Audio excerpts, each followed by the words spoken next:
On the flip side, so what does it sound like when someone who advocates for Michael Jordan, you heard Joe Smith stats 40,000, that was pretty much how deep his argument was. 40,000 his stats. That's it. Like, couldn't even go in no detail. Let's get into Muggsy Bogues. And I've already did a video. We did this on Friday with the full panel. He was on Mark Jackson's podcast and he talked about it, but he didn't want to really go in and destroy LeBron. But then he ended up on someone else's podcast. And I apologize because I don't have the name of it. Let me see if I can find the name of this Twitter page, because I want to give him his credit, because he interviewed Muggsy I know he put some work into all of that. What is the name of this podcast? Man, somebody else reposted, so I don't have.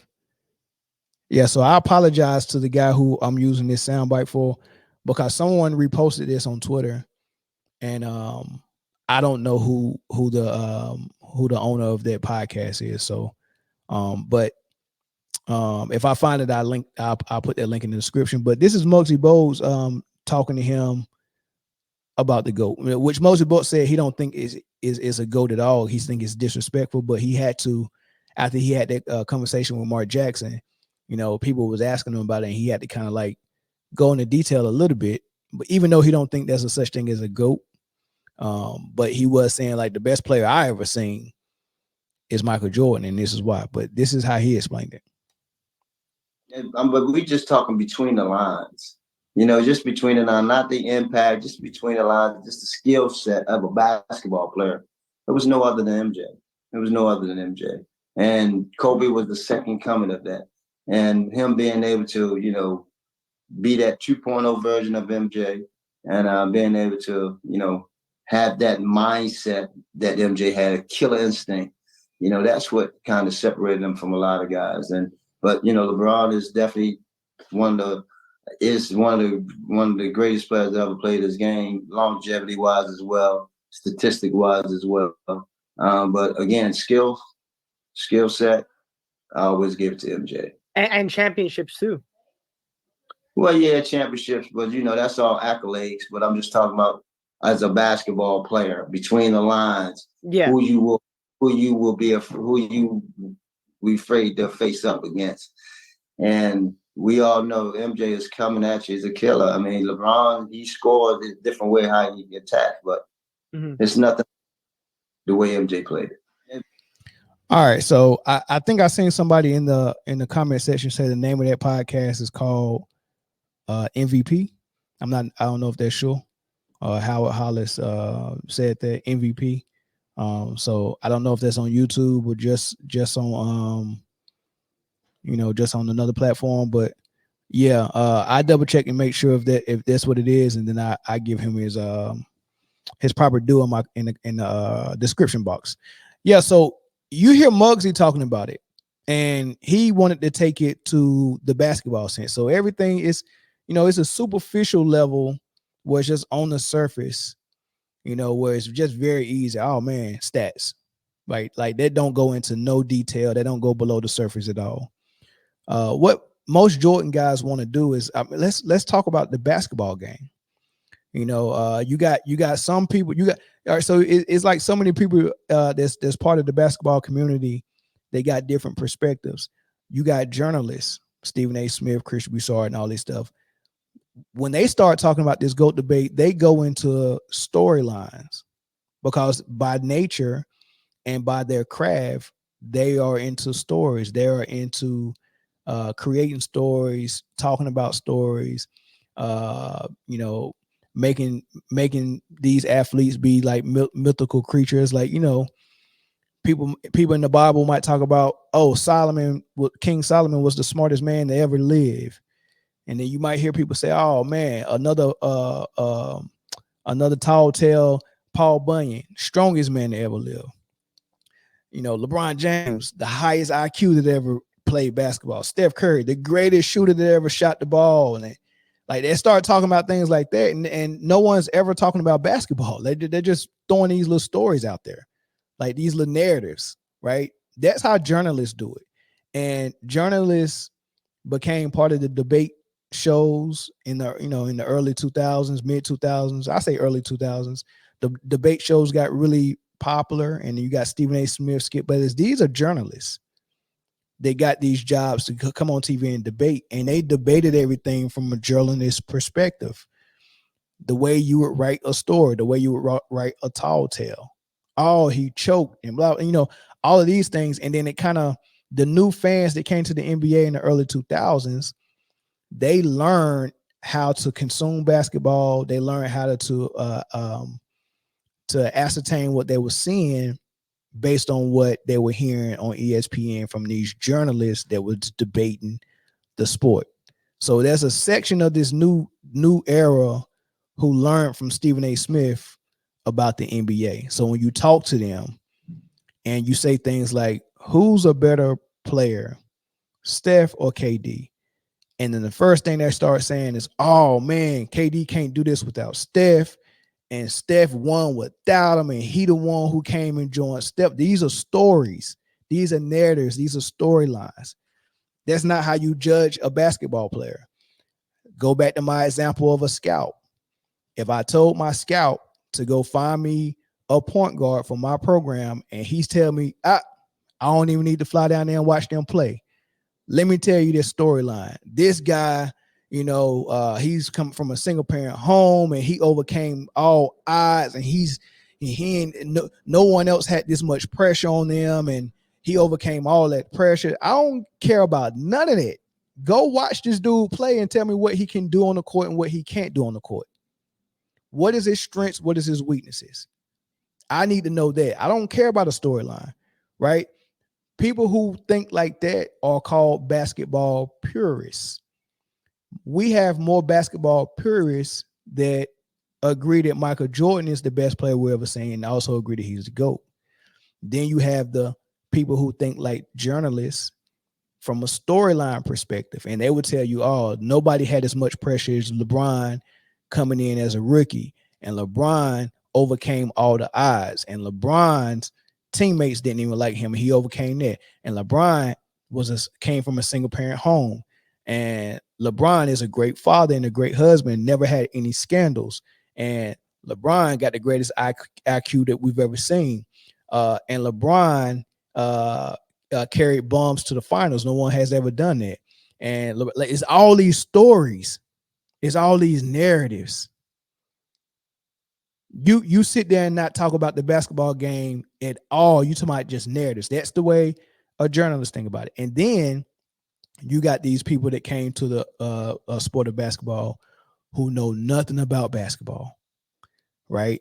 Kind of like Caitlin Clark fans, where they was like, I don't like basketball. I never watched it, but I like Caitlin Clark. So now I'm watching. Imagine being in a debate about the GOAT with a person who never watched the sport. LeBron brought in a lot of people like that. Don't play basketball, don't know nothing about it, never, never grew up watching it for real, but they like LeBron's story. They like the narrative that's around him. So they gravitated to that.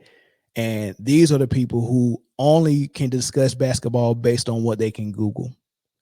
So when I ask you who's the better player, they're going to Google you or Google the two players, and they're going to tell you which one got the better stats. Right? Where common sense tells you if I'm on a team that's going to allow me to do everything, I'm going to have more stats. But if I'm on a team that has me in a structured offense, like Greg Popovich had his San Antonio Spurs in a structured offense, we didn't see Kawhi, Tim Duncan, David Robinson, Ginobili, or Parker just explode 40, 50, 60. Like, we didn't see stuff like that. They played in a structured offense. Same thing with Dean Smith and Carolina. You don't see a lot of Carolina guys just out there just exploding for points like Michael Beasley did as a freshman, or like Kevin Durant did as a freshman. Even Carmelo, as good as he was at Syracuse with Jim Boeheim, ran in a real offense. You didn't see him ISO balling and all that stuff. He got everything out of the mud. He had a complete game. They didn't just feature him like like Davidson featured Steph Curry. Steph Curry came in 1 year averaged 28, 30.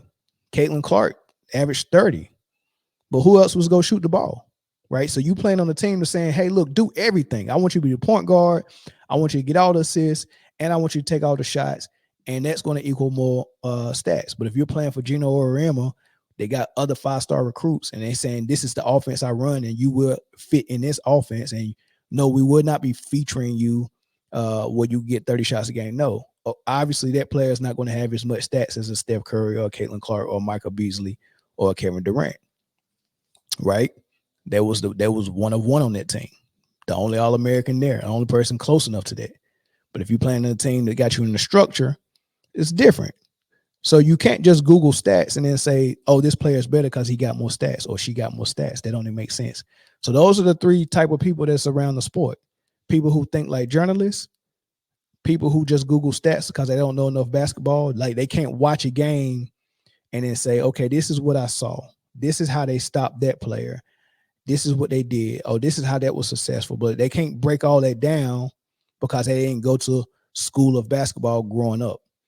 Like, like people who played structured basketball, who played for the schools, who played AAU, who played extensively on the blacktop, whatever the case may be, traveled, did all this stuff. People who did that, played for so many coaches, ran different offenses and understood basketball like that. Those type of people, when they sit and watch a game, they can tell you what's going on and what they see, and they could do that. But people who don't have that type of background, I don't know what I just watched, but I can Google the stats, and those stats can tell me. And I can turn on ESPN and listen to the journalists tell me what I saw, and I can put those two together, and now I can come talk to a basketball purist and get in a debate with them about basketball, which is not a lot of fun for a basketball purist, right?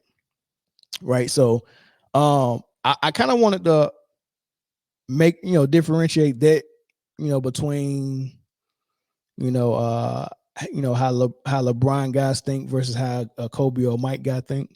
It's just different people, man. It's people who think like journalists. It's people who think like stat nerds, and there's people who think like basketball purists, right? And then every now and then you spend, which will kind of explain to you why,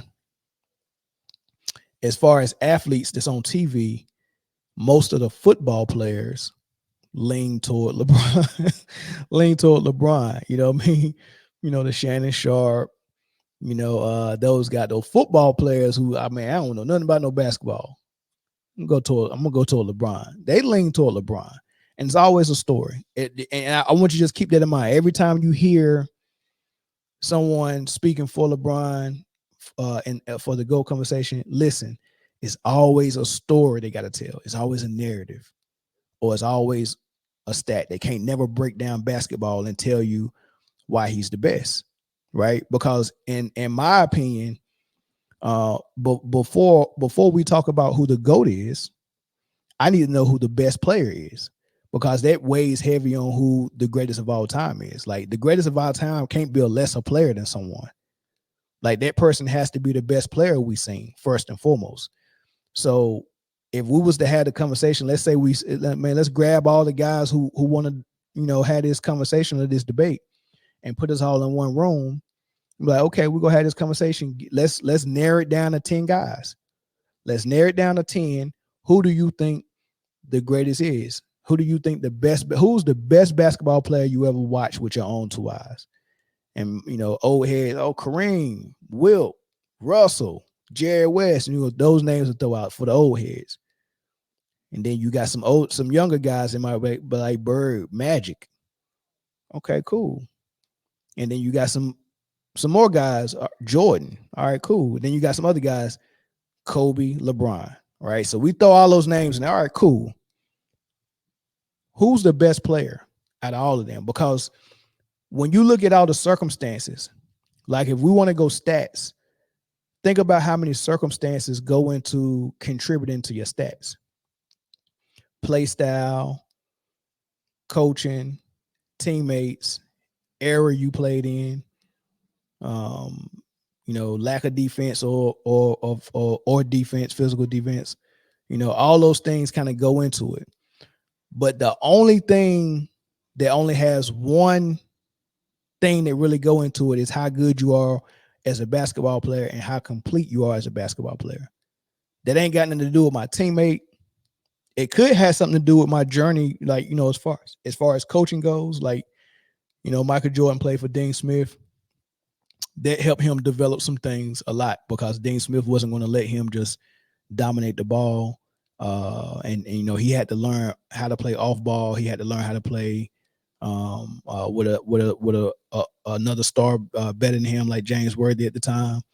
He had to learn how to play with a cap on how far he could go because a lot of people say the only person that can stop Michael Jordan is Dean Smith because Dean Smith would pull him out of the game if there was winning that was decided and wouldn't let Michael Jordan go get 30 or 35. Hey, nah, come on, sit down. We winning. You know what I'm saying? Well, I don't need you doing it, right? So so that coaching might have helped. So I would say coaching along the way, while you're in the development stage, right? So high school, college, pros. By the time you get to pros, you kind of your own man, right? But I think Dean Smith played a major role in some of the things that Michael Jordan was able to develop and add to his repertoire, right? But it's a lot less that involves, there's a lot less circumstances that contribute to how good you become as a player, right? But how many points you scored, I mean, it's so many circumstances that go into that, right? So if I'm grabbing Jordan, who played 15 years, and Kobe, who played 20 years, and I try to decide, oh well, this one had more points, so that means he's a better scorer. That don't make sense because the circumstances is, well, whose era had more defense? How long did he play? Did he play in a system that allowed him to just shoot 35, 40 shots like, James Harden or something like that, or Luka? All that stuff play into it. But the only thing that you can't, contribute to other circumstances as much is how good you are as a player. How complete are you as a player? How complete are you as a player? And when you start narrowing it down, you get those 10 names: Kobe, Hakeem, Jordan, Wilt, Kareem, LeBron. You start naming all these names who we think have a argument for GOAT, and you just ask the question: who's the better player? Who's the more complete player on both ends of the floor? And it starts to narrow down. Bill Russell, great player on both ends of the floor, but more so on the defensive end, not so much on the offensive end, right? So what he got for him on his resume is how often he won. That's great. But on both ends of the floor, he's not the complete player that some of these other guys is. So he falls down a little bit. Wilt, very complete on both ends, but it didn't contribute to as much winning. He falls down a little bit. Kareem, complete player on both ends, and he won on all levels. He raises up to the top a little bit. Shaq, not a complete player on offense. We know his flaws. Can't shoot free throws. It's hard for. It's just like Shaq was. He was a physical dominant force, but let's be for real. Hakeem's better. Hakeem, dominant, complete on both ends of the floor. It contributed to winning and all of that. Same with Tim Duncan, right? He rises up, right? Jordan, of course, the top of that list, both complete player on both ends of the floor, and it led to winning and everything else to go. He's at the tippy top of this. And then you get to some guys like Kobe and LeBron, and you realize, oh man, when you grade a player that way, Kobe grades higher than LeBron. LeBron, very incomplete as an offensive player, and wasn't present as a defensive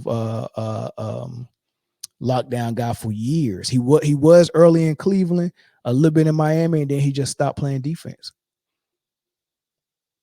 And even when he was a lockdown defender or a really good defender, he still wasn't as good as Kobe was as a defender. On both ends of the floor, Kobe's a way better and more complete player. He's up there in grade as high as Michael Jordan, and it led to winning. Where he takes a hit at is playing those years with Shaq, where people can actually, really that goes toward narrative and storyline. That is journalists using that to knock him down. Where if he's already proved to you how good he is as a player, why would you still use Shaq to knock him down? Only because the storyline. But the storyline don't change how good of a player he is. Like, I know for a fact I can look and see how good Kobe was even when he was playing with Shaq. We all saw it. We saw that he was a better player. That was giving him Michael Jordan comparisons. That was saying he might be in the conversation for the GOAT early on. Right? So all of those things going for Kobe, and the journalists will use a storyline. Oh man, you played with Shaq, so we can't put you high on the list because you played with Shaq. But how? Why? Like, if he's the better player, why are we saying he's not just because he played with Shaq? That don't make sense. Narrative, storyline, that's the journalist getting involved and telling people how to think. Right? So when you do that, you realize Kobe's high on the list and you actually think. And a lot of people actually thought that. Let me get to some of these comments and then I'm gonna open the phone lines up. Phone number is there. But I seen some good comments coming in. I'm gonna scroll up, and I'm gonna try to get to some of these comments. I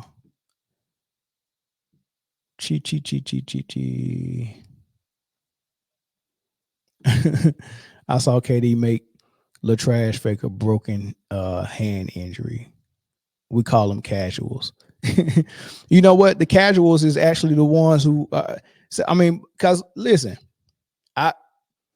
I don't, you know what? If someone called me a casual, I wouldn't mind, because the people who use that word casual, and by definition, casual is someone who loosely follows the game, right? And they call the so people that loosely follow the game might have a reason why they loosely follow it. The game might be trash to them now. Right, the game might be trash, so they might just loosely follow. I watch every now and then. I watch when the playoffs starts or whatever. People might think like that, right? I watch all season long because I got a sports podcast. I have to watch, right? But when I was living overseas, I was pretty much a casual. I was working too much, and I wasn't that interested in the NBA. And that's when the debate shows really. That's when LeBron was in Miami. That's when the storylines and the debate shows, that's when it really got really bad. So the people that call people casuals are really the ones who are the casuals, because you never know. Like a person like me, I was hooked on basketball, like addicted to it so much that I played it. Like I played it like it was an addiction. I had to play. Right. And there's a lot of guys that play like that. Most of those dudes are not the same dudes that are locked in on the sport. Like, they don't sit down and just study the game like that. They just good at basketball. Like, I got a friend, I've never seen him sit down and actually watch a game for real. But he was a hooper. Right. So I don't even know if the term casual is supposed to be like like, to me, it's a badge of honor to me. Thank you for calling me a casual, because the people who think they're not casuals are the people who pay attention to sports debate so much that they could recite everything Stephen A. Smith or Nick Wright says. And these are the guys who are talking to you about stats and storylines. And they think that because you don't like or you don't agree with the storyline, that makes you a casual. Like debate shows and they'll say something so much it becomes cliche. And if you say it enough, it becomes quote unquote true. Right. So if I say Westbrook is a top 75 player because he averaged a triple-double, that's how they think in NBA circles. I disagree with that. Right. So if I'm talking to people in the NBA circle and I say them triple-doubles is not impressive to me, then I become a casual, because this is already something that's agreed upon amongst the NBA community on social media and on ESPN. So that's what they think casuals is. If you don't agree with mainstream, I could have just said that and made it short. If you don't agree with mainstream narratives, then you're a casual because you don't know them. That means you're not paying attention enough, right? That's basically what they call a casual. And look, I'd be a casual all day long, because I I am not like them. I'm not like these dudes that use stats, analytics, and storylines to form conclusions about basketball. You know what I mean? So, yeah, LeBron's real story is so awkward. He struggled struggled in Cleveland and had to join 2 other superstars. All this LeBron hate and jealousy in the comment section. Hey man, where is the hate and jealousy, man? Who is what? You know what? Hate and jealousy. Come on, man. To be fair, Mel, they doing stories for MJ too. Call it both ways. Yeah, but call in, word breaker. The number's on the screen. There's the number right there. Call in and explain this to me. Don't bring facts into it. Well, these comments are funny, man. Taco Master.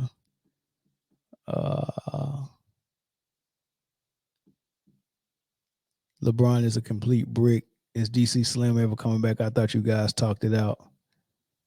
Great show, Mel. As a woman, you tell it like it is, without any room for misinterpretation. Extensions of luxury. Extensions, does that mean hair? Caller from Houston. What's up? LeBron is the GOAT, and I don't give a fuck what anyone's saying. All right. Go ahead. Explain why. I mean, fresh out of high school, average double digits. I mean, you know, the guy. Come on now, that's like you're asking a middle school guy to run a company that his dad left him when he died, and the guy managed to be successful. I mean, I understand it's not like MJ, it's not like Bird, but come on now, the guy's definitely a GOAT. Yeah, of course, I agree with that. But you do realize you just did exactly what I just been talking about. You came in and told a story. You told a narrative in the story. What? Tell me about LeBron's basketball game that makes you think he's the best player we've ever seen. Oh no, I can't say he's the best player I ever seen. I don't think he's that. Right.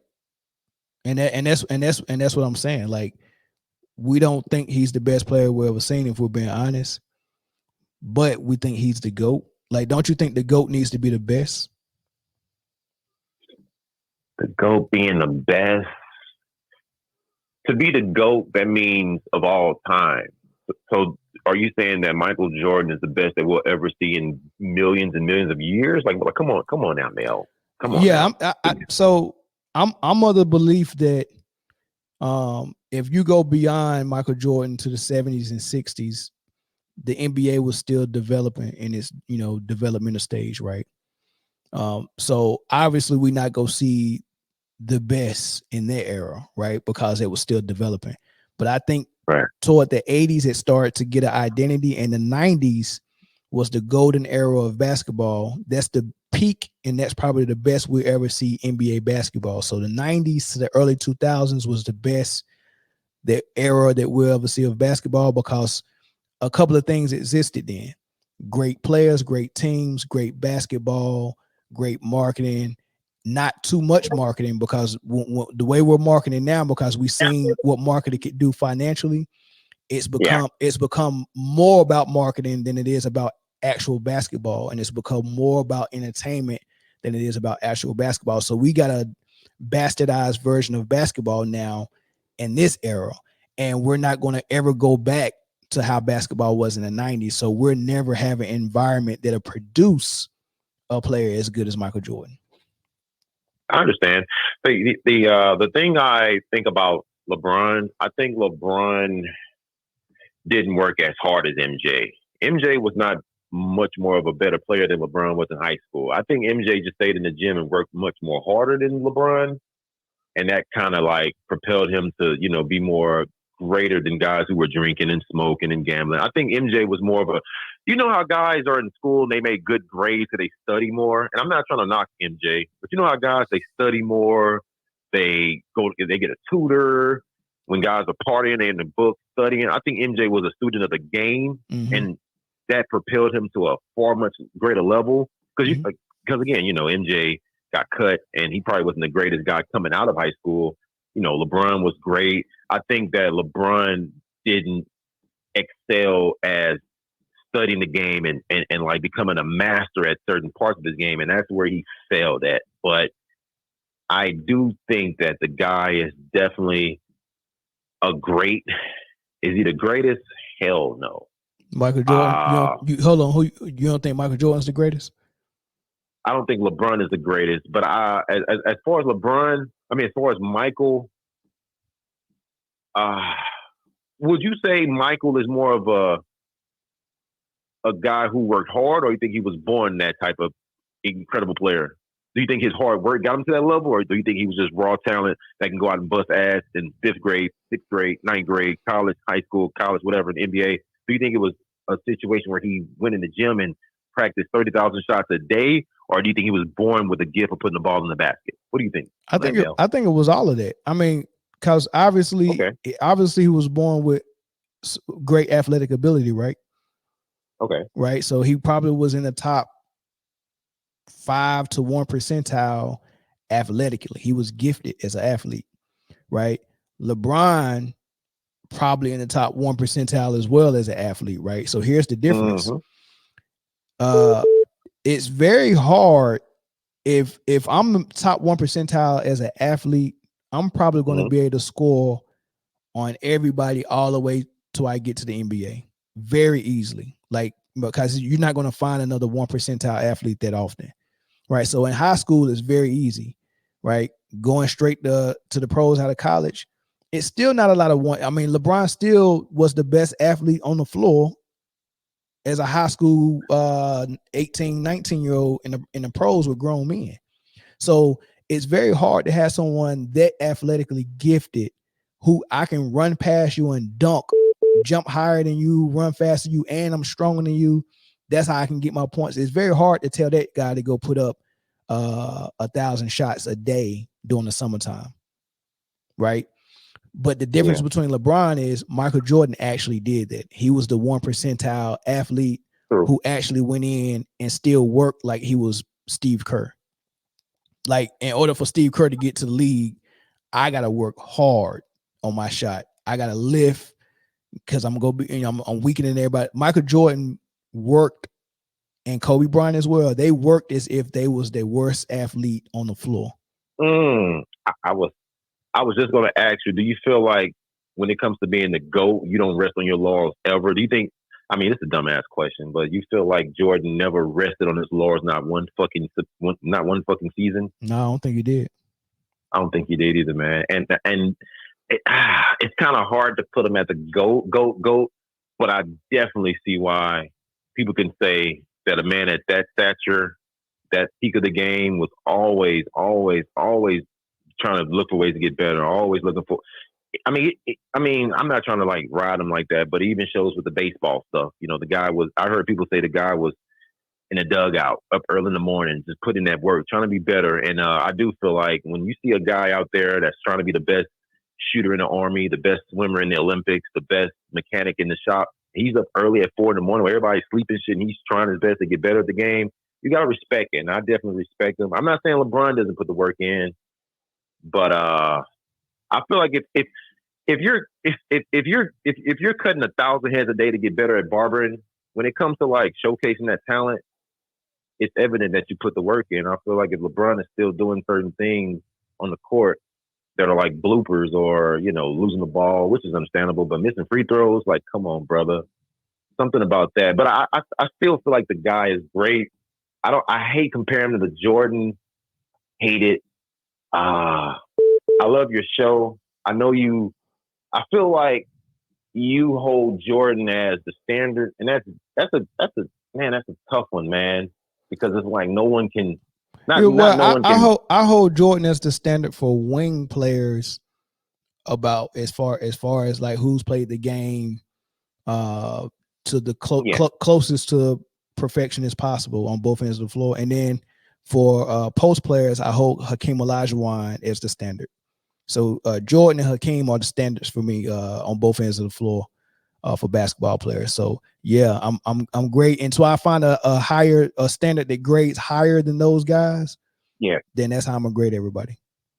Now, before I get out of here, do you feel like his competitors, because they didn't beat them, which is them as the Bulls, you feel like for example, like Penny or Grant Hill, just because they didn't beat them, do you feel like it's because they just weren't at the level of MJ, or was it the team success of building an organization? Because when we say, like, Michael Jordan missed shots, Michael Jordan made turnovers. He didn't make every fucking free throw. The guy he wasn't like a god. He was a god.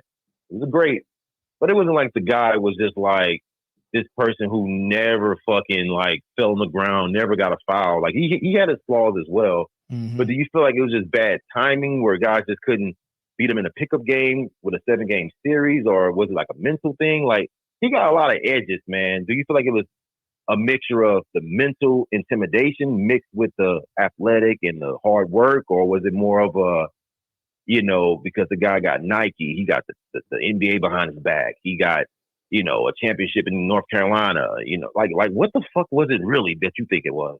For Mike? Yeah. I mean, it's probably different for everybody, man. When you hear people explain it, man, you everything you said, yeah, you hear a lot of people mention that stuff.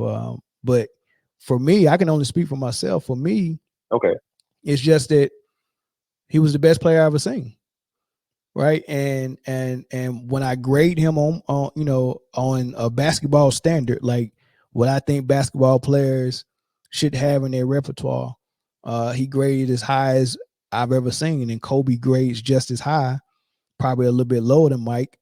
And for post players, Hakeem grades as high as I ever seen. So it's just those three guys, man. Kobe, Mike, Hakeem. It's nobody. And as much as we like Tim Duncan, he's the big fundamental.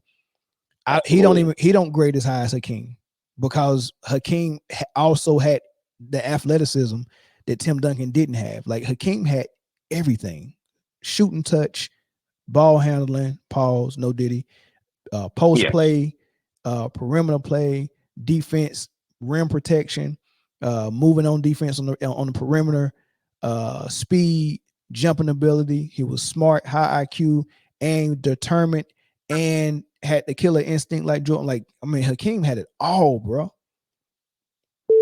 There's no post player greater than Hakeem. Not even Shaq. Not even Kareem. Even though I rank Kareem higher than Hakeem, because the resume, when you take the player and how high they grade, and then you take the resume and grade the resume, and you put those two together, Kareem grades higher than Hakeem. But as a player, no big man grades higher than Hakeem for me. Okay. Hey, I appreciate the show, man. It's great. There's a podcast with Byron Scott and Derek Fisher.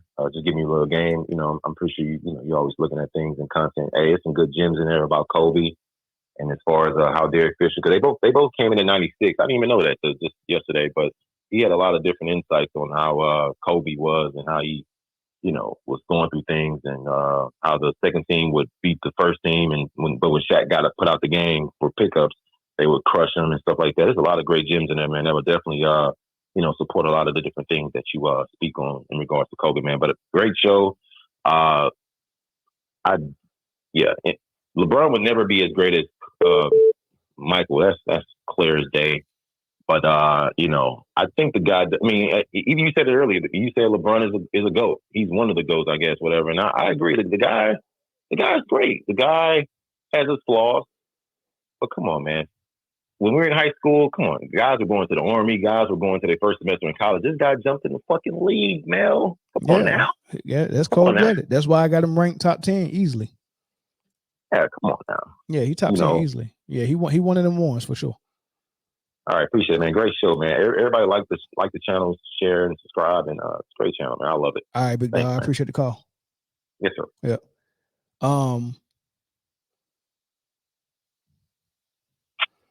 Caller from Idaho. Hey, do you like potatoes?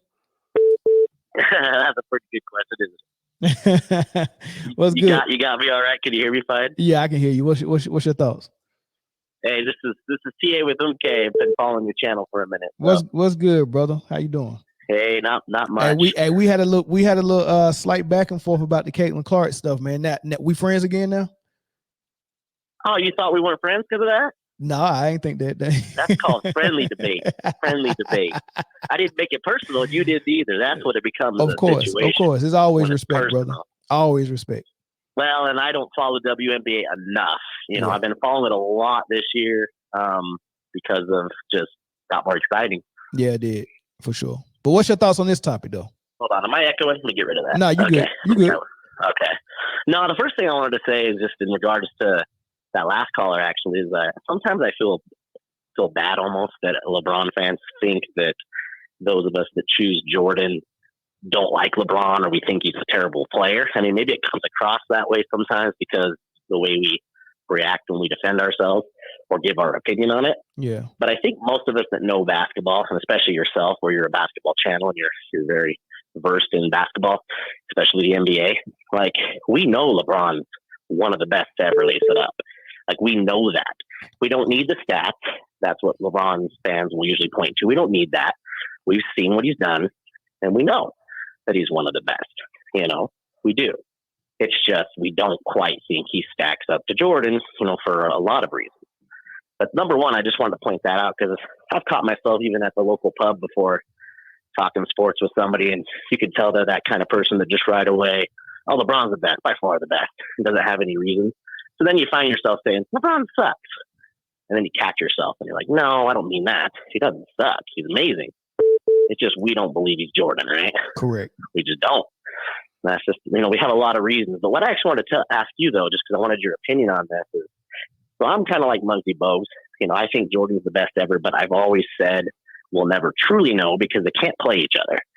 And so that's kind of what I feel like even Jordan would, his answer was always, well, I didn't get to play against those guys, so how can I say I'm better? And to me, that's the best response anyone could ever give to that. Correct. But, that's where the stories come in, though. We like to try to pretend or analyze who might be able to perform in different eras and would they still be the best or as good as they were. What I want to ask you is, so I have my opinions on this, but Jordan plays today. I think we all know scoring becomes, if anything, easier, right? Probably a better score. His defense was never really based too much on physicality as far as what he's known for, is blocks and steals. But he obviously played physical because it was a physical league. But I don't know that he would drop off much just because of today's rules. So what could you point to that Jordan would suddenly at all drop off on had he played today? And then take LeBron on the flip side of that, because some of his fans might say, hey, he's so big, he dominates. It's like, well, what about Shaq and Ewing, Elijah? What about these guys that are in the paint that he has to contend with that he doesn't have to now? Does 3-point shooting really translate to that era when people actually guard you? Just wanted your opinion on that. Like, do you? Yeah. So to me that matters in that debate. See, so and so that whole scenario is so weird because if you're being realistic about it, if Michael Jordan was playing in this era, that means he was born in this era, right? So he would have grew up playing basketball different, right? So there's a lot of things that would have been different, and then I mean it just would have been so different. So so realistically we kind of can't just assume that he would still be the same, but just in this era. But if we for fun, all right. So for fun, if we was to magically drop MJ from that era and just take him out of his prime and then drop him in this era for a season just to see how he would do. Oh man, someone that went through the Detroit Pistons and that physical NBA, overcame it, reached the top of the mountaintop, three-peated twice, had all types of adversity, played both ends of the floor, developed his game so much where he perfected the mid-range, perfected the post, all of those things. If you was to take him and drop him in today's league, no physicality, no big man in the paint. Right? Bro, he listen, whatever he wanted to average, he would average. If he said season just for one season, game one, and he looked at his coach and said, I think I want to average 40 this season, he could average 40. I don't know if it translates to winning, But if he wanted to average 40, it'd be that easy. Think about it. Well, it'd probably be a similar path to what his actual career was. Think about his highest scoring seasons. They were before he was winning. Yeah. He'd probably do the same thing. He'd be scoring 42 a season for a few years, and then he'd probably realize, hey, this is probably not the best way to win. Correct. Then he'd average 35, probably more assists by far, because it's just an easier passing league. Did you ever listen to that? I think you might have done a show on it, but did you listen to that Kenny Smith I did. podcast with Mark Jack? That was one of the best I've heard in years. I did. When the guy breaking that down. How amazing of a breakdown was that? Yeah. To understand the whole passing better because of facing the basket. And, correct. I mean, that makes a big difference. And people don't always think about that. And you got to think about this too. There's not too many people who mastered the game enough. So right now, the best players in the league, the way they get their points, you give your best player the ball, you spread the floor with shooters, and you give him a screen at the top of the key. And after he actually get to a shot that he liked, he's already dribbled the ball 10 to 15 times and probably had the ball for about 15 seconds, right? Think about Michael Jordan only having 2 to 3 dribbles in 3 seconds and getting a high percentage shot from mid-range that you just can't stop. Think about him doing that. Think about how many more shots he would get up in this NBA. Like normal people is taking 15 seconds to get a shot. MJ, all I need is 2 seconds, 3 seconds, and 1 or 2 dribbles, and the shot is up, it's mid-range, and it's cash. Man. Right. Unreal. Yeah. Yeah, kind of just circling back to the way I started the whole conversation. I think the biggest thing that Jordan had, because I'm more of a football fan. I grew up a basketball fan. I followed the NBA my whole life. When it did get to the point where the game wasn't quite what I enjoyed anymore, which is why I find podcasts like yours and others, because we're kind of old school and what we'd prefer the NBA to be. And it's just not that anymore. I still follow it, but I don't watch games every night like I did growing up when the Bulls were on WGN, and I watched every Jordan game, right? You're right. But kind of circling back, like being a football fan, Tom Brady's my GOAT, but at the same time, Tom Brady's not the most athletic that ever played. He didn't have all those things that I call the perfect storm come together. Jordan just did in basketball. He was the most athletic. He put in the work because his first half of his career and the second half were two totally different players as far as what his strength was. He relied on athleticism for the first few years, and then it's like he almost looked ahead, or Detroit did a lot of it, but he just learned to play a whole different style, back to the basket, fadeaways. It's not like he came out with that. He developed it, and then he has the mental edge. And that to me is the difference between him and LeBron. If LeBron had that same exact, and that's hard to put, you're born with that, I guess, or you're not, and he just not quite got it. He's got a lot of mental strength. So that's the storyline, I guess. That's where the storylines come from. He was able to accomplish what he has, which is amazing to his credit. But you put the ball in his hand with 10 seconds left, and Jordan, you always kind of know Jordan's where most people lean. Most people lean that way, right? Well, there's a reason for that. That's the mental strength. And that's hard to develop, I guess. Maybe repetition, sometimes it comes later. So that's you what Tom onto Brady something. had in football. Yeah, but you onto something. You onto something with taking the football, because think of it this way. Tom Brady did have the mental toughness, man. Tom Brady. Yes, he had the Michael Jordan mind and the Michael Jordan preparation. Correct. So put it this way. So Tom Brady, not the physical gifts that another quarterback like Lamar Jackson might have. Lamar Jackson got the speed, arm strength, all of that stuff, man. He can run, quick twitch muscles, all of that stuff, right? Tom Brady has the brain, the work ethic, and the leadership. Leadership kind of goes with the mental leadership. Side of it, but so imagine Tom Brady with all of that mentally, right? And then imagine Peyton Manning with as far as a quarterback with the most technical gifts. Like, he's a prodigy. He's been working on this since a kid. He's the most technically sound. And then imagine Lamar Jackson, the best athlete at quarterback. Put them together and put all those into one guy, and that's Michael Jordan. Matted stuff there. LeBron is just Cam Newton with the body. Well, and the IQ, I guess. I don't know how big of a Cam Newton fan you are, but I love Cam Newton. I think, especially for what he did for Carolina, but that's a whole different topic. But as far as IQ wise, of course, I would personally pick Manning over Cam Newton for that. But I get what you're saying. Like, he's just almost there. Like, if he just had one more of those intangibles, he may have been the best ever. But Yeah, that probably one so. intangible he was missing is it's big. It's all couple there is. Couple of intangibles he was missing, and a couple of Well, skill so sets as let's well. take Mahomes right now. See, I'm not a Chiefs fan. I got one of your guys on your panel that's a big Chiefs fan. Yeah. And I'm getting karma because I grew up a Patriots fan, Tom Brady. So, of course, they won everything, got all the right calls at the right time. I know all this. And so now the Chiefs are that new team. And so this is karma that I'm facing because I voted for the Patriots all those years. And I guess the sports gods hate me. So now the Chiefs keep winning. But when I see Mahomes, I'm like, okay, I don't know how much Reed plays into it. That's something that time will tell if he ever gets to play, which he will. Reed's old enough. He'll get his years without him. But he could be like that guy that has all of it because he's athletic, he scrambles, he makes all the right runs at the right time. The guy's got an arm. He may be Tom Brady that actually is athletic, but I can't give him that just yet. You know, I don't know about you, but I can't quite do that. He's a little too young still. Yeah, I'm still watching, man. But hey, before you go, okay. I got a little bit of extra cash. What stock should I be buying right now? What? Oh, for the cryptos?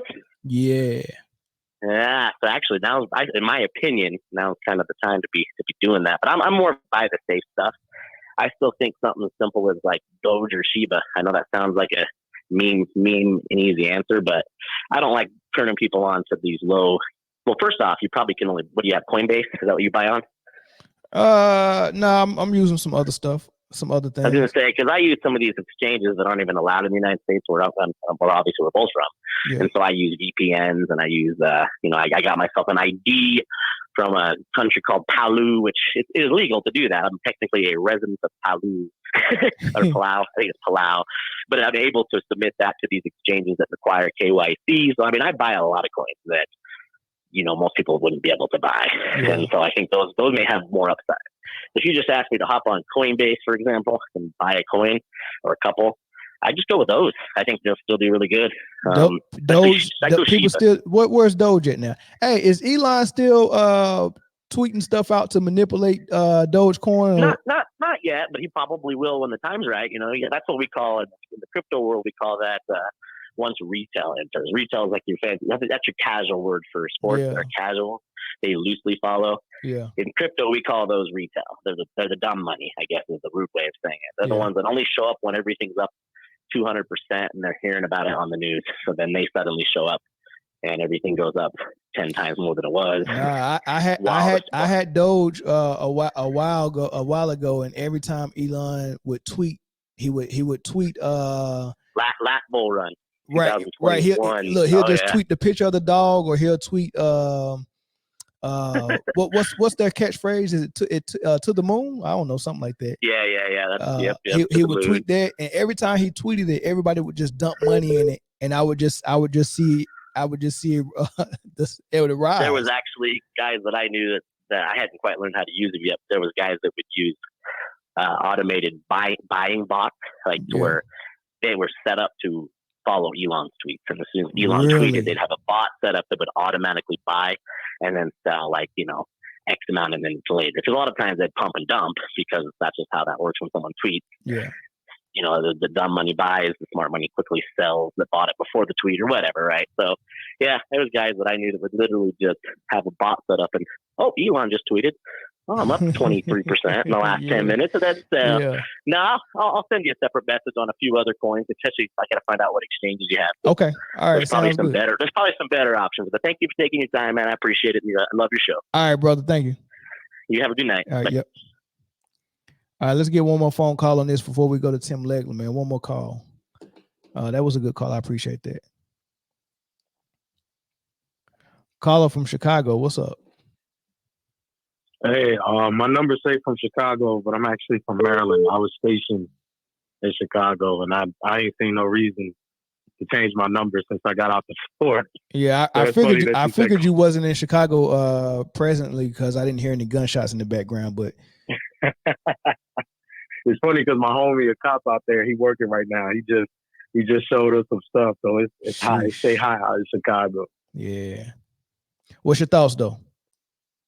So my thoughts, and not delving too deep into exactly what Muggsy said, but just as far as like what you and the last caller was talking about, dropping MJ in today's game in comparison to what we've already seen from the players actually of today, I feel that that's unfair in a sense. I think you would need to really get a glimpse of what MJ could do in this time. And we're speaking hypothetically, clearly. Yeah. Mm-hmm. You would have to take him at his best with his team, not just MJ. Because even if you drop MJ, the system of defense and the players, it's all going to be different, you know? So I think that to really see what he would do, you would have to take, like, let's say, the 91 Bulls team. I don't think that's fair. You don't think that's fair? No, because taking the whole team. No, we want to see what MJ would be like in this era, not the Bulls. But then I'm kind of agreeing with what you said earlier about to put him in this area, you assume that he would grow up differently, he would play differently, right? And just hear me out. If you just take MJ, just him, and drop him in here, the players, the system, because a lot of players in today's league have really come up off the AAU system. They're not going to be receptive to how he plays unless we want to sit here and assume that MJ is just going to score every single possession because it ain't no big down there and he's going to get the ball every possession. I think that's unreasonable because I still think that he would dominate. I'm not trying to not say that. I'm an MJ fan. You know, I'm a basketball fan. Let me say that. I respect MJ as the greatest out of what I've seen in my life. But I don't think that if he comes down and he plays him, well, everybody's just going to spread the floor and it's going to be isolation every time. I don't see that happen. I mean, I don't know. All I do know is less defense. That's a fact. And I also think, like, when we talk about, you know, what MJ would do in this era, I think another thing that works in his favor is that we got to see the shell of himself and we got to see his technique really highlighted, even though short, through his Wizards years. Those 2 years he gave us in Washington, he was playing against Kobe, Carter, AI, Sean Marion, Paul Pierce, all of them. And I'd be going back just to watch them games. Like, I watch a lot of old games. And I was watching him versus T-Mac the other day when T-Mac was, you know, kind of dominating in the first half. Or actually, it was Carter. It was when they played the Raptors. Carter was dominating in the first half. And, you know, Jordan wasn't doing too well. He was doing all right. But in the second half, Carter got shut down by MJ. Now, this is 40-year-old MJ, 39, 40-year-old MJ. And just going back to that game, it showed me, because what took me to that game was what DeMar DeRozan had said. You know, he was like, if you go back and actually watch Jordan, he was better than, you know, some people saw that. And I was like, out of all the times I watched the old games or whatever, I never really thought about it like that. And he's playing against modern age talent. So I was like, let me go back and check it out.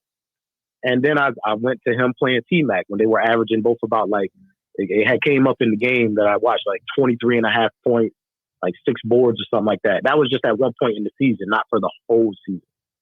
And I was like, yo, MJ was killing him, and he's not doing it with athleticism at all.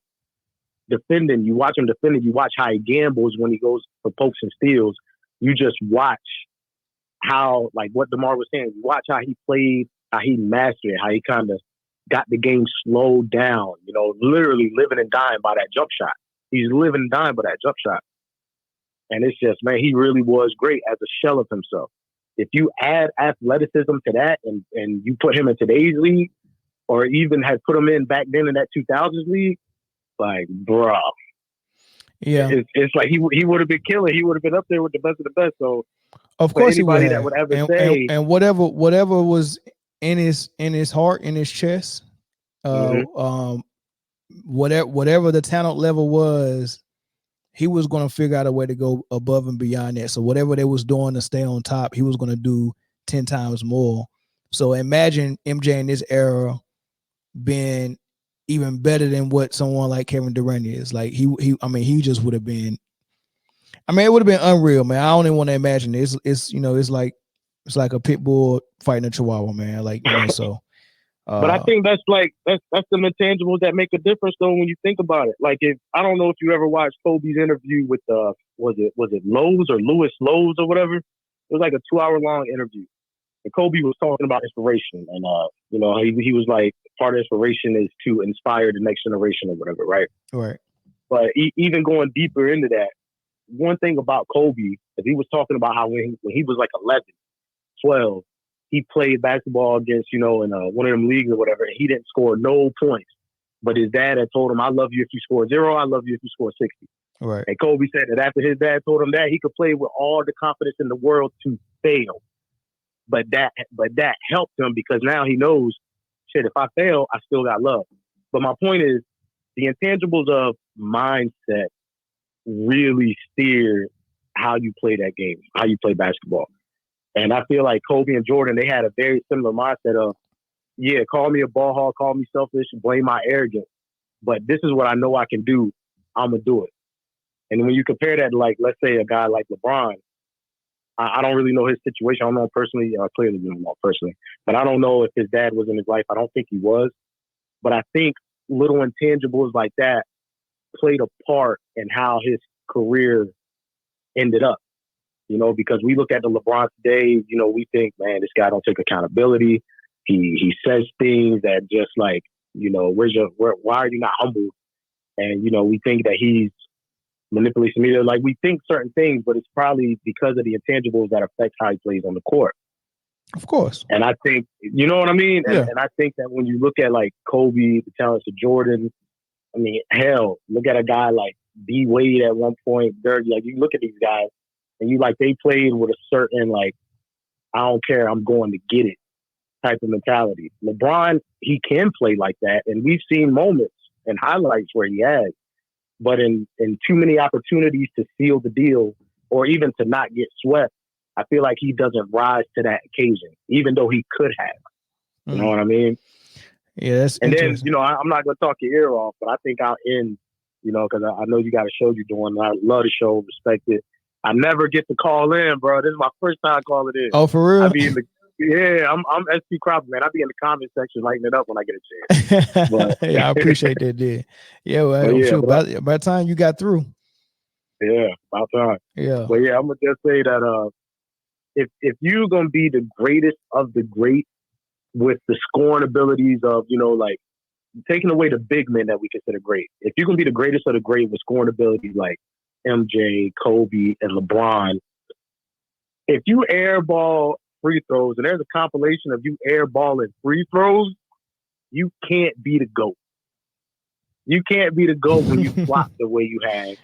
You can't be the GOAT when you done quit and you done choked. Like, you just can't be the GOAT. You can be a GOAT, because I'm with a lot of people where we don't hate LeBron. We just don't take that slander and that lie of he's the best player you've ever seen, or he's the GOAT because of how long he's been playing, and all that unimportant stuff. Like, there are just certain things that kind of push you further away from being number one, even in a debate. So he can't be. And that's how I want to end it. All right, man. I appreciate it, man. Thanks for the call. Yeah, no problem, man. All right. All right, we'll move on, man. But the last thing I want to say about it is that's just the difference between when you speaking on behalf of LeBron, you're going to grade the resume, and when you're speaking on the behalf of Michael Jordan, you're going to grade the player and the resume. Excuse me.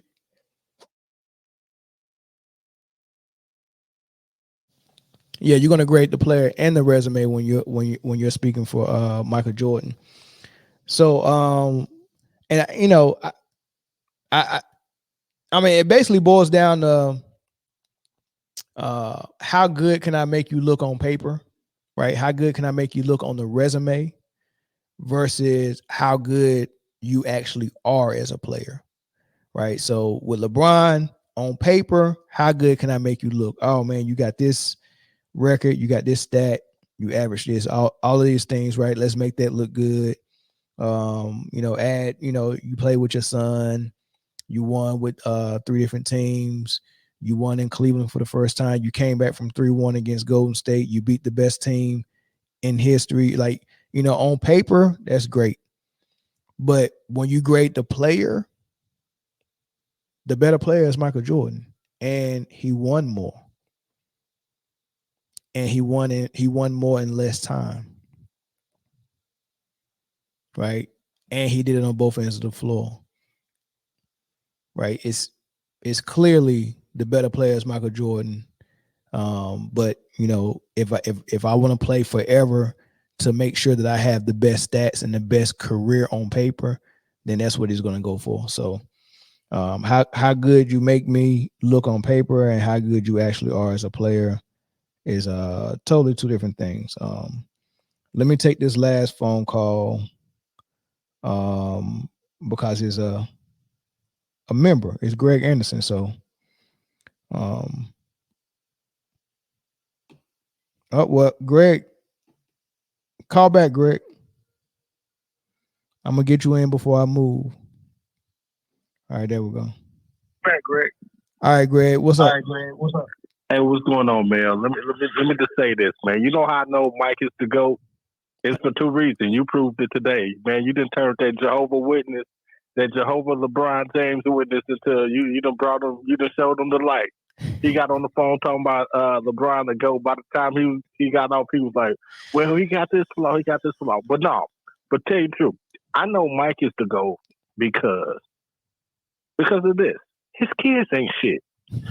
His kids some losers. He done got divorced. He done been in part of scandals. They don't take none of that against them. They just write what they see on the basketball court. But when you start talking about LeBron, it's like, oh, he's a philanthropist. He's straight out of high school. Nobody had this much pressure. Never made a misstep, and all this extra curriculum that don't have nothing to do with the game of basketball. But the last thing I just want to say, hey, when you was playing that Joe Smith clip, I was like, man, I remember Joe Smith, man, back in the days when I used to watch ACC basketball when he was at Maryland. That was back in kind of the Fab Five era, right after Chris Webber. And I was like, man, he was a first pick. And then I started thinking about all of the first picks that LeBron played with. And so I started doing some research, man. He didn't play with AD, Shaq, Dwight, D-Rose, Kyrie, Greg Oden, Lord have mercy, Joe Smith, Mike Beasley. He didn't play. It's probably a couple of more that he didn't play with, but I think my battery died after I kept going to the next page. Yeah, that's a lot of number one picks. Lord have mercy. Sheesh. Yeah. So okay. So the last thing I want to say is I remember I'm from the Chicagoland area, and I just remember as a child. Sorry to hear that. Being 9 or 10 years old, and when the Bulls lost to the Pistons, and I just remember being over my buddy's house and crying when the Bulls lost. After that year, man, I didn't cry again, man. All we was doing was going down to Grand Park, all through high school. That's all the Bulls was doing was winning. And then every year we would go out of town. We would either go to Alabama or go to Atlanta. And the Bulls was undefeated on all of the trips we was on. Because they used to play the Knicks on Christmas. We won all the Christmas games. We'd be down there with our Chicago starter jackets on and getting all kind of play out there. And man, don't nobody know what that feeling unless you was there.